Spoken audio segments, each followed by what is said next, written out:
Hi, this is James Shoke with Westpac London's end of day report for Monday, July the 1st. Well, despite a sell-off on the Aussie market today and weaker Chinese PMI data, the risk appetite returned during the European session. Maybe the Japanese Tankan report, which was positive, had an impact there. We saw an upward revision, just a slight upward revision to the Euroland PMI, the factory PMI, for June, but still in contractionary territory.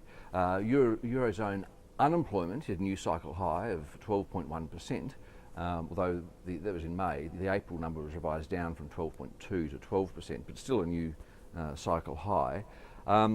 We also saw the flash estimate of the CPI in Europe, although it rose from 1.4 to 1.6%. The core rate held steady in June at 1.2%. So still consistent with an inflation performance heading forward, all else being equal, somewhat lower than the ECB's target of close to it, below 2%.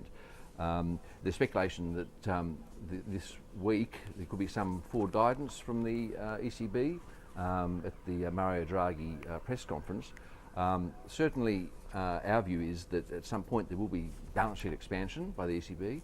It may take the form of another LTRO, perhaps with small to medium-sized business loans accepted as collateral in an attempt to stimulate that market. But whether or not something along those lines is hinted at this week remains to be seen. Probably not. But things probably aren't serious enough yet for them to feel the need to go quite now. Certainly, though, the possibility of the ECB balance sheet expansion, with the Fed talking about possibly tapering its balance sheet expansion, that would tend to weaken the euro. So that might be desirable from an export perspective anyway, if not from an inflation perspective in the short term. Okay, so, but of course they want inflation to rise, so it would be helpful. We then had US data, the ISM factory survey.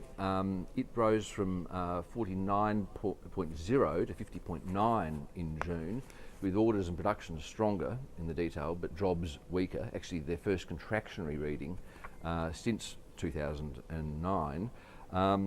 Construction spending rose 0.5% in May after a couple of essentially flat months in March and April. Oh, and in the UK, of course, we had the new Governor of the Bank of England, Mark Carney, his first day on the job. Had some pretty decent data to greet him today, with the factory PMI in Britain rising from 51.5 to 52.5 in June.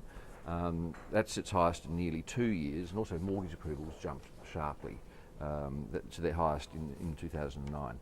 So a bit of positive news on the UK front there.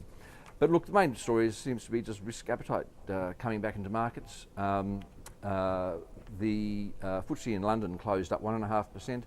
The French market up 0.75%. Germany up 1/3%. Spain up 1.9%, and Italian market up 1.5%. I suppose the fact that there was some progress towards banking union made at the EU Leaders Summit just ahead of the weekend. That may have supported markets too, although we do note that the draft communique had words along the lines of a credible national backstop to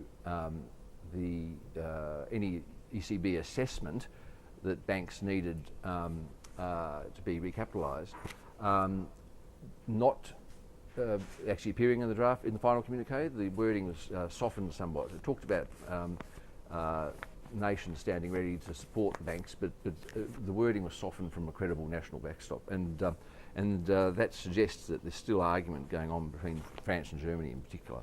And ahead of German elections in September this year, we wouldn't expect any real commitment to be made by Germany to potential further taxpayer burden wearing in Germany.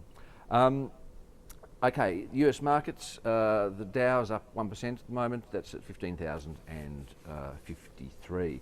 Commodity markets are higher. Oil up 1.5%, gold up 2.75%. Oil was at $97.97 a barrel, gold at $1,257 an ounce. Copper's up more than 3% today. The Aussie dollar, it's at 92.4 US cents. It did dip to as low as 91.5 on Friday, having traded around 93 cents less than 24 hours prior, but it's recovered, more than half of that loss in the last 24 hours or so. All right, that's about it for me, other than to say, of course, we've got the RBA meeting coming up tomorrow. We're not expecting a policy cut at this meeting, but we do expect them to cut interest rates further down the track. Later this week, we've got Bank of England, European Central Bank, as I mentioned earlier, and we've got the US payrolls data on Friday. So it's a pretty busy week in terms of data flow. Also, a holiday on Thursday in the US could make things liquidity pretty tight on Friday in some markets. So watch out for any outsized moves. Okay, back with more tomorrow.